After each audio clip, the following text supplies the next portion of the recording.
You refuse to help us? Mom texted after my sister asked me to fund her life. I said, you wish. I left the country.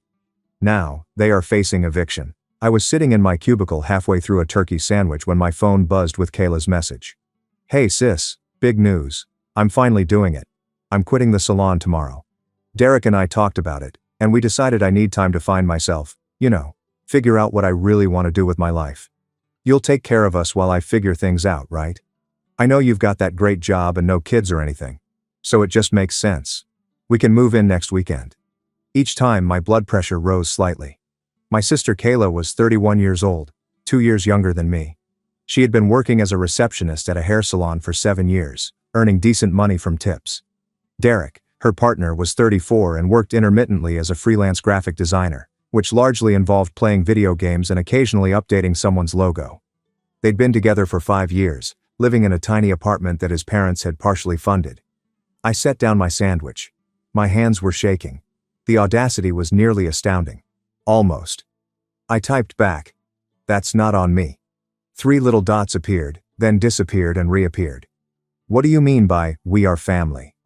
This is what the family does. I did not respond. Instead, I went straight to my manager's office and inquired whether the Singapore position was still open. The one they've been attempting to fill for 4 months. The one that included a significant salary rise, a full relocation package, and a 4-year contract beginning Monday. You're interested? Elaine asked, surprised. You said you couldn't possibly move internationally. I changed my mind. I want it. I'll sign today. 7 hours later I received a contract via email. I signed it electronically at 6:37 p.m., while sitting in my car in the parking lot. My hands remained steady this time. The communication from Mom arrived around 6:45 p.m. Lauren Marie Richardson. Your sister just called me sobbing. She said you refuse to help her when she needs you most. How could you be so selfish? She's family. We take care of family. Call me immediately. I listened to the voicemail. The shame sought to seep in, as it did throughout my life. However, something was different now. Something eventually snapped. I called Mom. Lauren, thank God. Listen, Kayla is really struggling right now. Mom, I'm moving to Singapore on Monday. I accepted a job transfer. I won't be able to help Kayla because I'll be living on the other side of the world. There is silence. Complete silence. You are what? Moving to Singapore for at least 4 years, maybe longer. You can't be serious. You can't just leave your family when we need you. Actually, I can. I already signed the contract. This is because of Kayla's text, isn't it? You're being petty and spiteful. Something in me cracked open. Years of something I'd been holding back. You want to know what's petty, Mom? Let me tell you a story. Let me tell you about the last 16 years of my life. Lauren, no.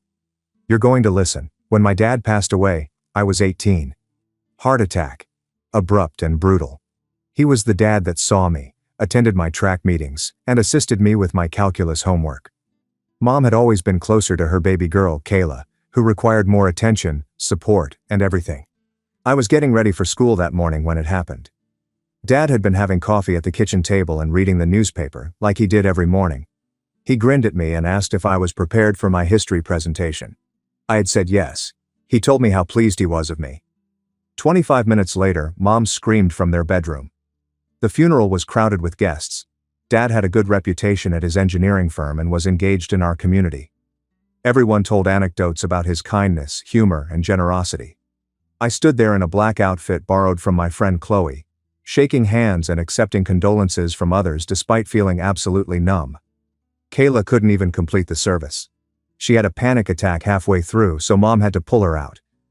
I sat alone in that pew, listening to the preacher speak about a man I will never see again. And something inside me had become incredibly silent and still. After Dad died, everything changed.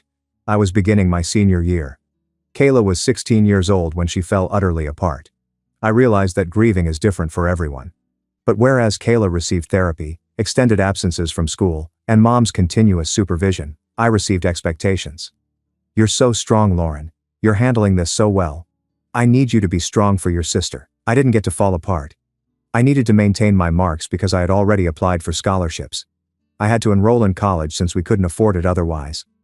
I had to work 18 hours a week at the grocery store to help pay costs, while Kayla was able to focus on her recovery.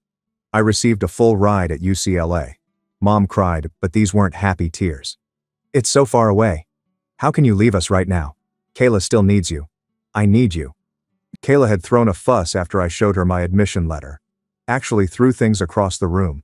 She'd screamed that I was abandoning her, that I didn't care about the family, and that I was selfish for applying somewhere so far away. You could go to community college here, Mom remarked, her voice tightening. Save money, be close to home where you're needed. However, the scholarship covered everything: accommodation, board, tuition, and books. It was an incredible opportunity. And a part of me knew that if I didn't take it, I'd never get out of the role they'd assigned me. I went anyhow. It was the first selfish act I'd ever committed, and the guilt nearly killed me. Throughout my first month at UCLA, I called home every day. Kayla refused to speak to me.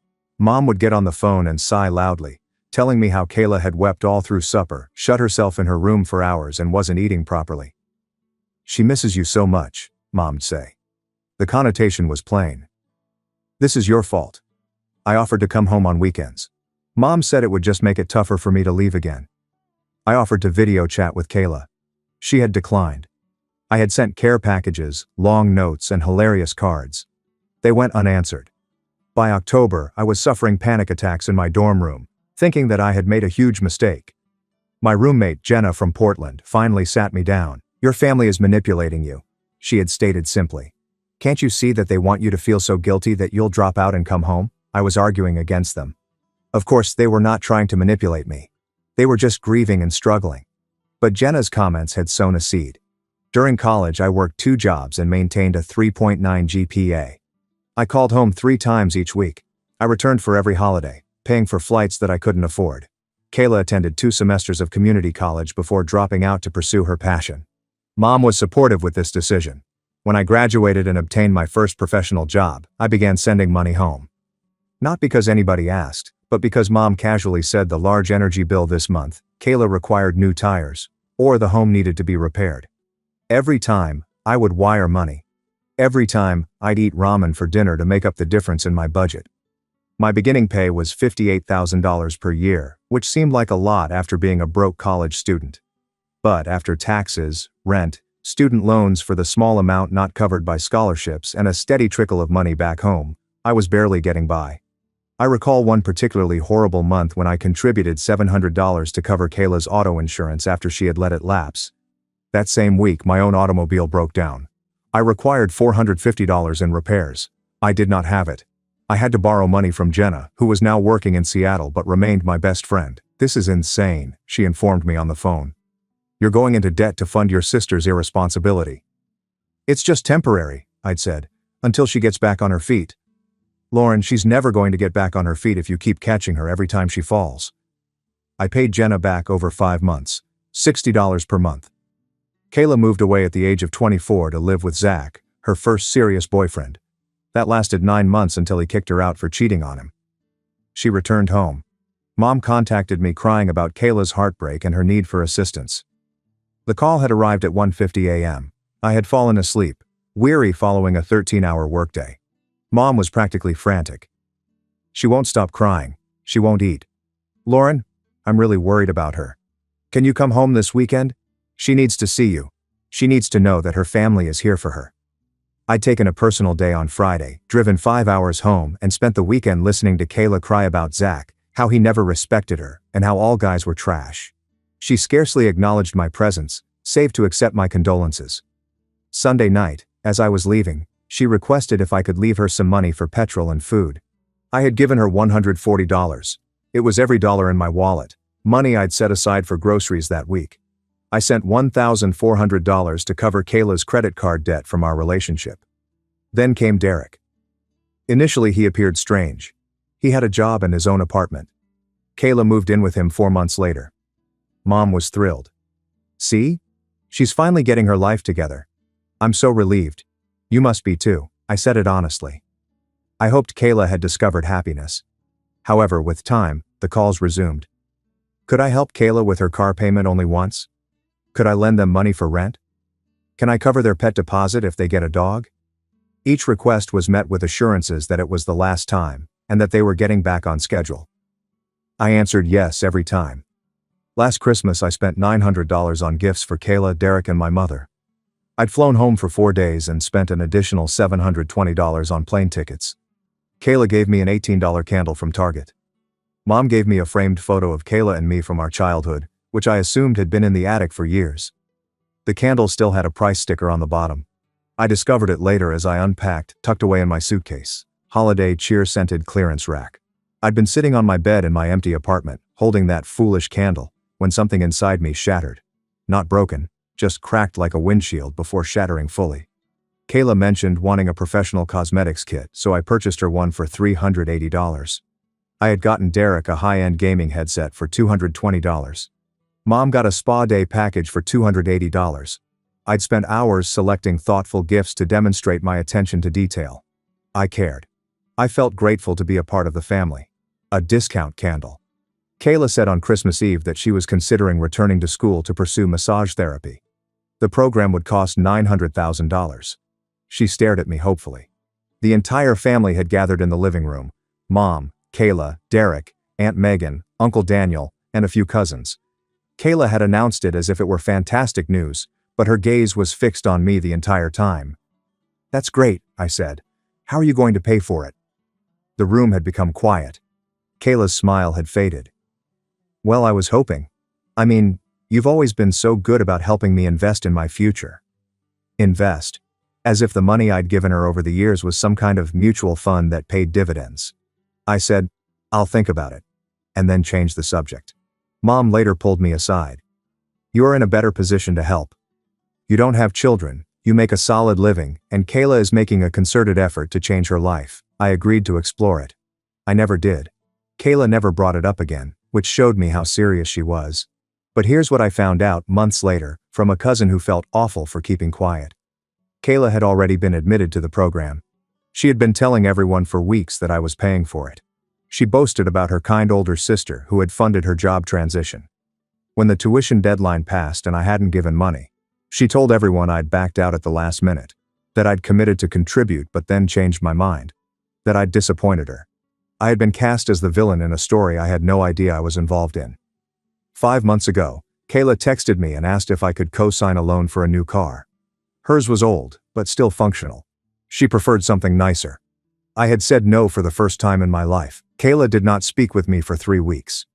When she eventually did, she pretended nothing had happened. Her texts, however, had a frigid edge. All of this came gushing out to Mom over the phone.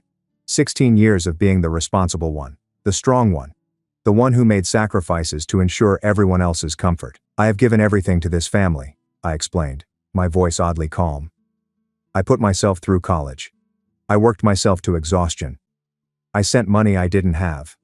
I put my own life on hold over and over again. And you know what I realized today, Mom? Nobody has ever asked me what I need. Nobody has ever considered what I want. Not once in 16 years. That's not fair, Lauren. We've always appreciated, have you? Because appreciation does not require more money. Appreciation would have asked me how I was doing when Dad died rather than telling me to be strong for Kayla, and it would have celebrated my accomplishments rather than making me feel guilty for having them." Mom's voice became sharper. "Your father would be so disappointed in you right now." "No, Mom. Dad would be proud that I'm finally putting myself first. He's the one who taught me I was worth something. You're the one who taught me I was only valuable for what I could give everyone else." I hung up. My hands were shaking again, but this time from adrenaline, not rage. The following 4 days were chaotic. Kayla phoned me 19 times. I didn't respond. She left voicemails ranging from hurt, angry, and desperate. "How can you do this to me? I'm your sister. You're being a selfish... Hi. I hope you know that. Please, Liv. Please just talk to me. I'm scared. I don't know what to do." I listened to each voicemail once and then erased them. Some part of me wanted to hear them to grasp what I was leaving behind. In her last message, her voice was small and cracked, like if she were terrified. The old me would have crumbled, called back, apologized, and worked out a deal. The new me pressed delete and started packing. Mom texted me frequently, long lines about family commitments, how I was ignoring them, and how she had raised me better than this. She tried guilt, wrath, and then bargaining. "What if Kayla promises to get another job right away? What if she only stays with you for a few months? What if we all sit down and talk about this?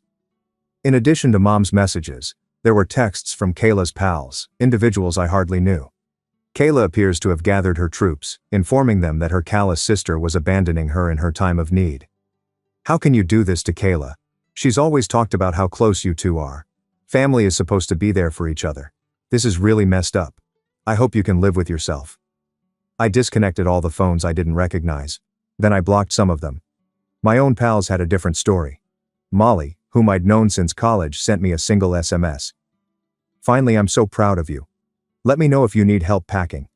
Jenna called from Seattle. "Oh my God, you actually did it. You actually selected yourself. Lauren, I'm really emotional right now.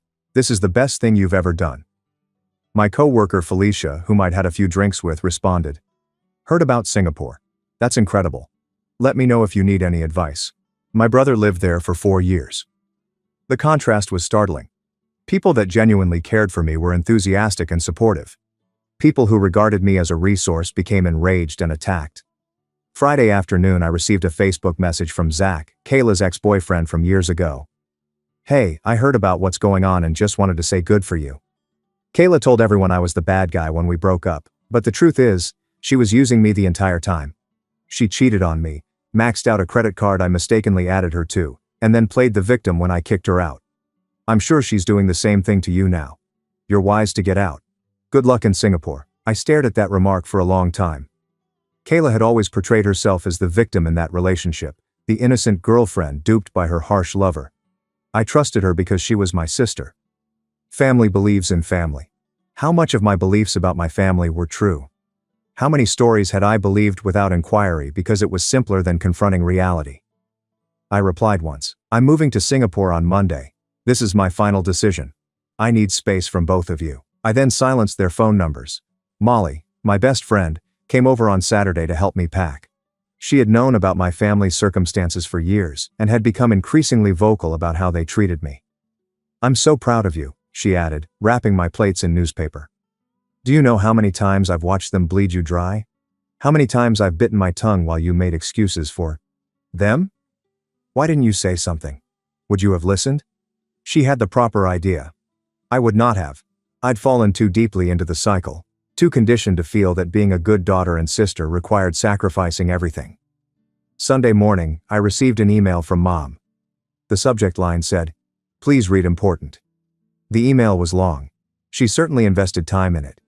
It mentioned how she had been pondering on our chat, how she may have put too much pressure on me over the years, and how she wanted to understand my point of view.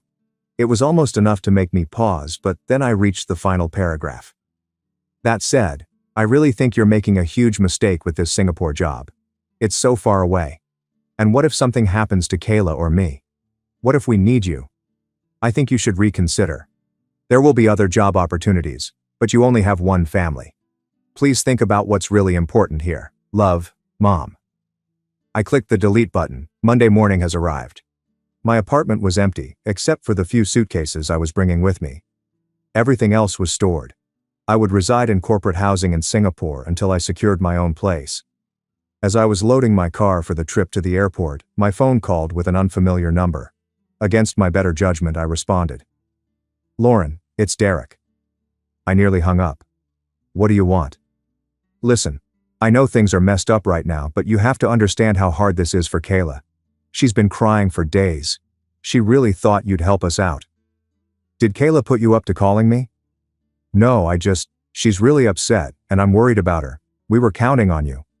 "You were counting on me funding your girlfriend's unemployment while she finds herself. Do you realize how insane that sounds? It's not like that. She just needs some time to figure out her next move. Why can't you support her? You're her boyfriend." There is silence. My design job is incredibly inconsistent right now. And my parents said they'd cut me off if Kayla moved back in with me at their apartment. "So your strategy was to make me accountable for both of you. You don't have children, and you make a lot of money. It wouldn't have been too difficult for you." The entitlement was stunning. "This conversation is over. Don't call me again." I hung up and blocked the number.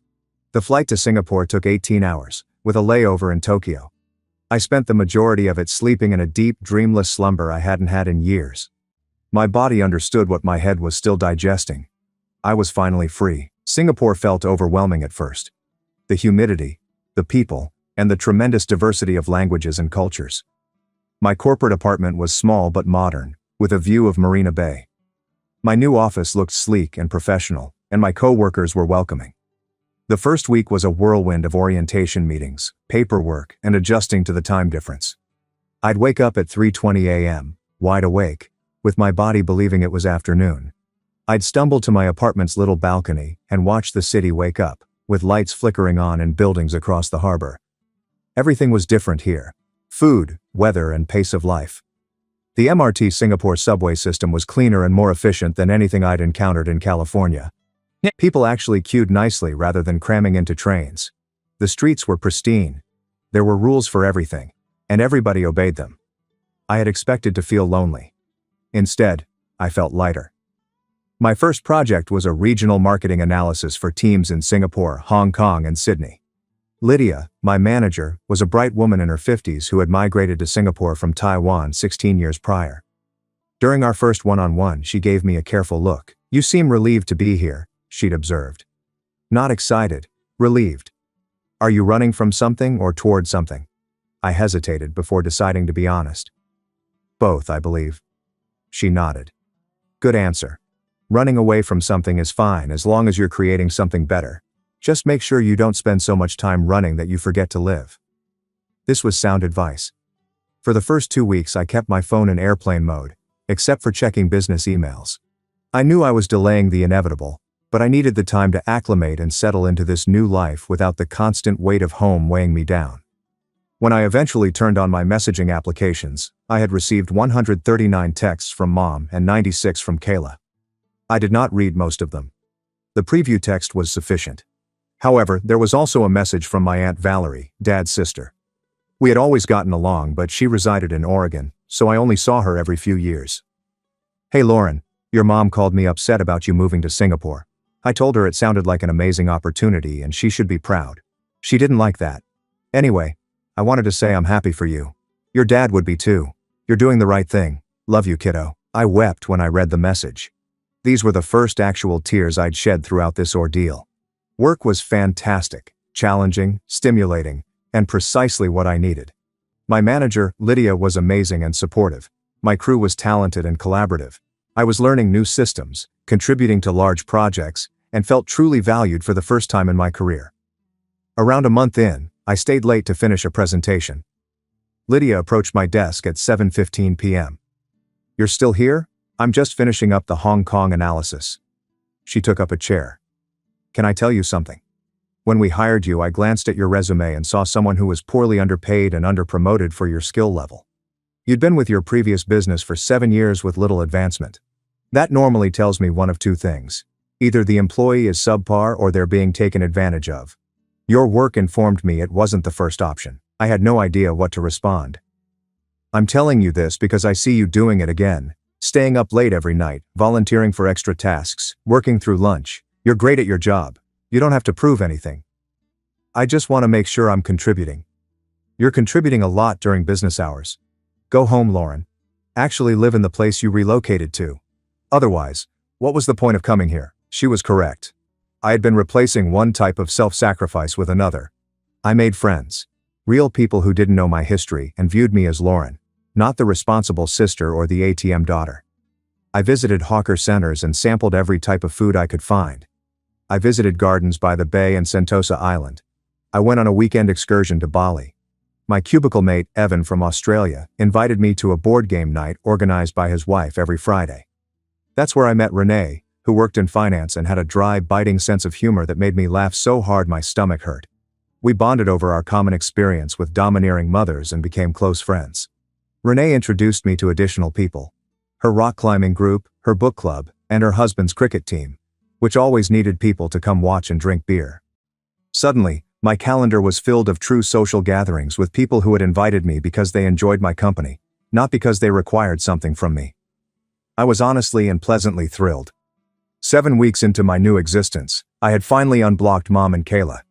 The messages that poured in were a voyage. The first few weeks had been filled with wrath and guilt. Then came the negotiating phase, with promises that everything would be different if I simply returned home. Then there was uncertainty as to why I hadn't responded. Finally, there has been radio silence for the previous 3 weeks. I messaged the family group chat, which included Mom, Kayla, and a few aunts and uncles. Hello everyone.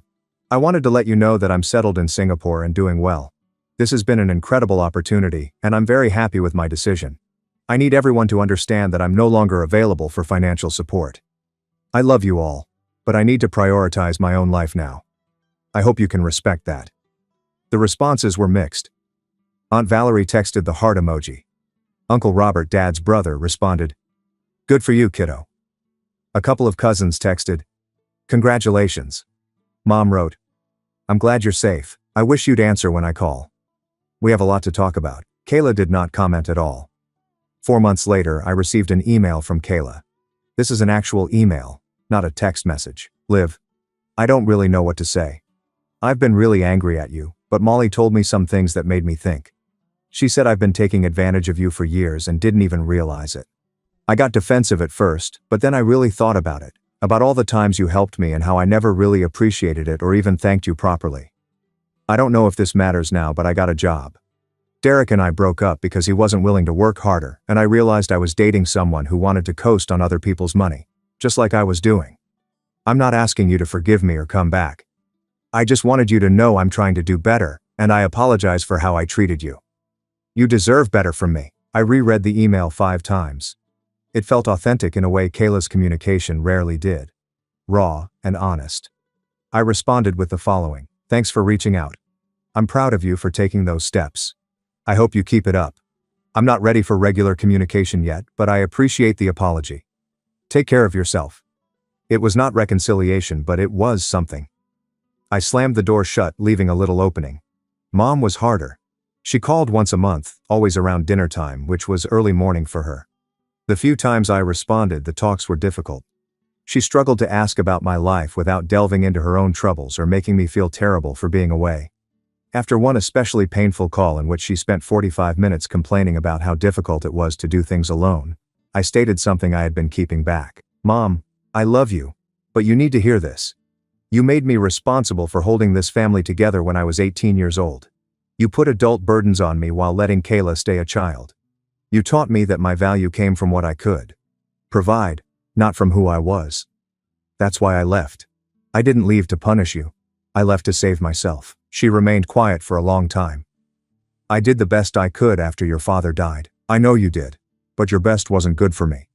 And I need you to acknowledge that instead of making me feel guilty about protecting myself." Another prolonged delay. "I'll try.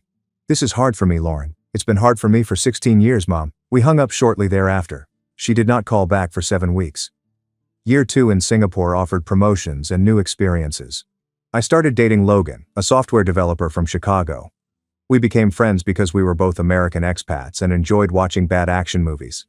It wasn't serious, but it was fun, healthful, and simple. I visited Vietnam, Thailand, and Cambodia. I tried rock climbing at an indoor gym and discovered I really enjoyed it. I became close friends with Renee, who worked in my building and shared my dark sense of humor. I didn't think about home much anymore. Not because I'd forgotten, but because I'd established a life that didn't revolve around the needs of others. Kayla provided out occasional email updates. She had been promoted to assistant manager of the salon. She was seeing a new instructor who appeared to be stable. She had started paying off her credit card debt. The emails were concise but consistent, and I valued them more than lengthy apologies would have. Mom and I spoke every other month. The interactions were still awkward, but less tense. She was learning to ask about my life without instantly turning to her own problems. It was progress, although sluggish. Then came the call that altered everything. It was 2 years and 6 months since I had left. Mom called on a Tuesday, which is unusual. Her voice was shaking. "Lauren, I need to tell you something. I went to the doctor last week. They found something during my mammogram. It's breast cancer, stage 3. My stomach sank." "What's the treatment plan?" "Lumpectomy followed by radiation. They're optimistic about the prognosis, but I'm scared, honey. I'm really scared." For the first time in years, she sounded as if she needed me, not my money or my sacrifice, but me. "I'm here, Mom. I can't fly home right now because of work, but I'm here. We'll get through this." Over the next few months, we had weekly chats regarding her anxieties, therapy, and life. She told me stories about Dad that I had never heard. She inquired about my job, friends, and my connection with Logan. She sincerely apologized for the pressure she had put on me. I was so overwhelmed after your dad died. Kayla was falling apart and you seemed so strong. I leaned on you because you could handle it. But I never stopped to ask if you should have to. I took your strength for granted, and I turned you into a parent when you should have just been my daughter. I'm sorry. During that chat, I burst into tears, the type that let go of years of anguish. Thank you for saying that, Mom. Kayla stepped forward throughout Mom's therapy. She accompanied her to appointments, stayed with her after surgery, and managed her meds.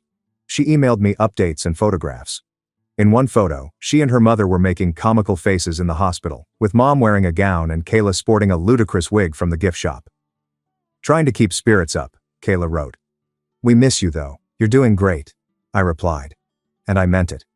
Mother's treatment was successful. By month 7, her scans were clear. The relief was profound. I flew home for a week of her final radiation treatment. It felt strange to be back in California, in the house where I had grown up. Everything seemed smaller somehow. Kayla picked me up at the airport. She looked different, more mature and grounded. She gripped me tightly for longer than I expected. I really missed you, Liv. I missed you too. The week went unexpectedly well. We did not go back into old habits. Kayla did not ask for anything but my time. Mom did not guilt-trip me for being away. We cooked together, watched movies, and browsed through old photo albums. On my last night, we sat in the backyard with wine and a photo album laid out about us. I almost destroyed this family, Mom said sadly. When you left, I was so angry. I couldn't understand why you'd abandon us. But you didn't abandon us. You saved yourself. And watching Kayla step up these past few months, watching her become responsible and capable, I realized I'd been enabling her for years. Enabling both of us, really. We needed you to leave. I didn't want to hurt you, I explained. I know. But you had to hurt us to help us. That's a terrible position to put someone in. Kayla wiped her eyes. I was so mad at you for leaving. I felt abandoned. But Molly was right. I was treating you like a bank account, not a sister. I didn't even see you as a real person with your own needs.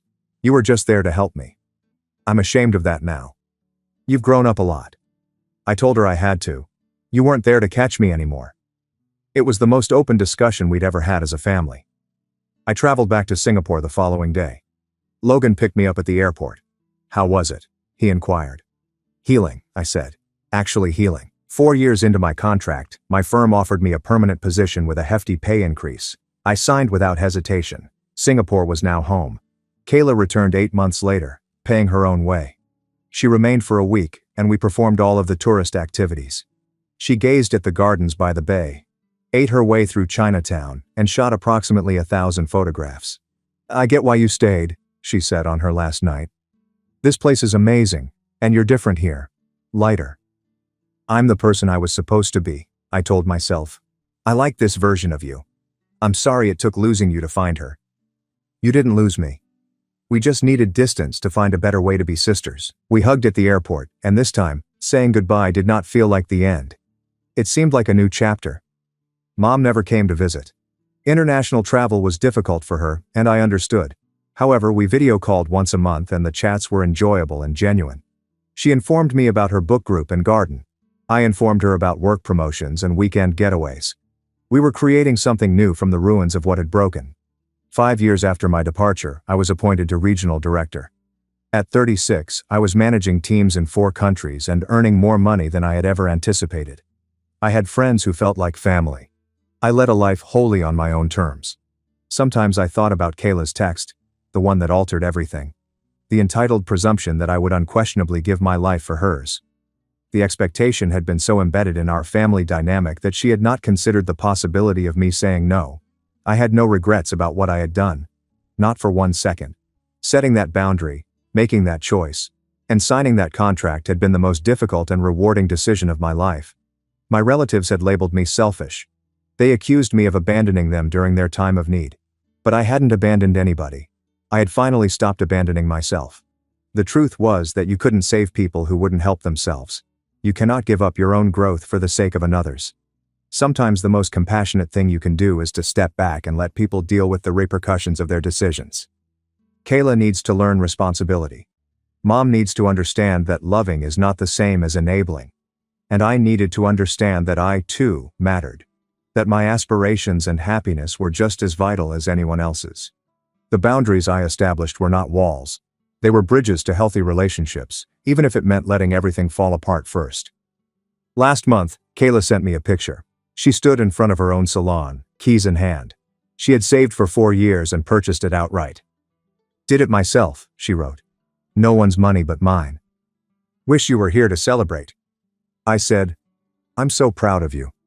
And I meant it wholeheartedly. That night, I stood on my balcony, admiring the Singapore skyline. The city lights stretched out like stars. My phone was buzzing with messages from pals making plans for the weekend. Logan was scheduled to arrive later with Thai takeaway. Renee wanted to know whether I was available to go climbing on Saturday. My life was filled with excitement, choice, and the freedom that comes from finally putting yourself first. My family was learning to be self-sufficient elsewhere in the world. They were learning to be complete without me as a crutch. It took an ocean between us to make it happen. I didn't resent them anymore. I did not even feel angry. I just felt liberated.